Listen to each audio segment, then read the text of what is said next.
Ce n'est pas le seul facteur qui déstabilise en ce moment le secteur immobilier. Le logement neuf souffre aussi de la baisse du nombre de permis de construire et de la difficulté à trouver du foncier. Alors pour certains promoteurs, tous les moyens sont bons pour pousser les propriétaires à vendre leur terrain à bâtir. C'est l'enquête de ce journal. Elle est signée Cécile de la Guérivière et Alexis Delcourt. C'est une ville pavillonnaire dans laquelle il a grandi et qu'il ne reconnaît plus avec tous ses chantiers. Ici, il y avait 3-4 belles maisons en pierre et des grands jardins qui sont transformés par des grands ensembles immobiliers bétonnés. Des centaines de nouveaux logements, pas forcément une bonne nouvelle pour le jeune maire de Verneuil-sur-Seine. Dans la commune, les habitants le lui reprochent tous les jours. Il n'y a que du béton à Verneuil maintenant. Moi, ça fait 40 ans que je suis là, j'ai jamais vu ça. Il n'y a plus d'espace vert. Il n'y a plus d'espace vert. C'est à peu près 2000 personnes qui vont arriver dans à peu près 600 nouveaux logements qui ont été lancés à la fin du dernier mandat. Ouais. Des projets portés par des promoteurs immobiliers qui se feraient parfois très insistants. Appels téléphoniques et même démarchage à domicile. Bernard Destombes vit ici depuis 20 ans. Il connaît bien la méthode. Ils commencent par aller voir un propriétaire, et ensuite ils vont voir le voisin en disant que le premier est vendeur, et puis après le troisième en disant que les deux précédents sont vendeurs, et ainsi de suite. À une vingtaine de kilomètres en région parisienne, les habitants de Houille ont décidé de décourager les promoteurs en affichant leur refus à leur porte.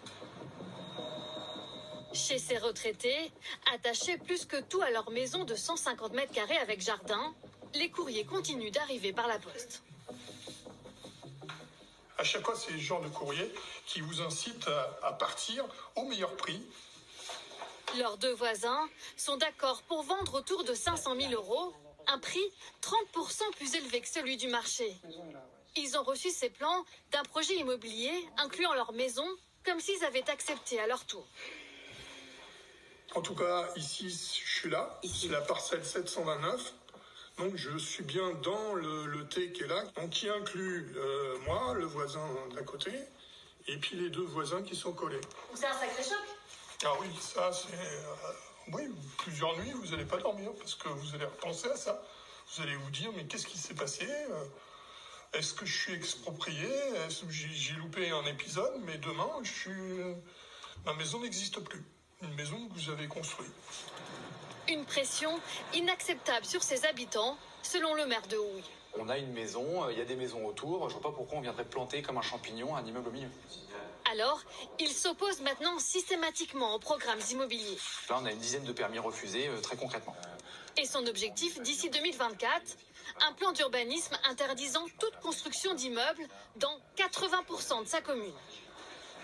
Future réglementation, ce sera plus possible pour les promoteurs dans les zones pavillonnaires de réunir la parcelle et de construire un bâtiment collectif. Vous empêchez la tentation.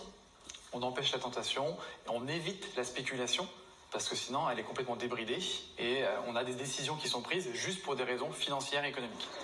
Comme lui, de nombreux maires refusent les nouveaux chantiers, une décision beaucoup trop radicale pour les promoteurs qui assument leur méthode.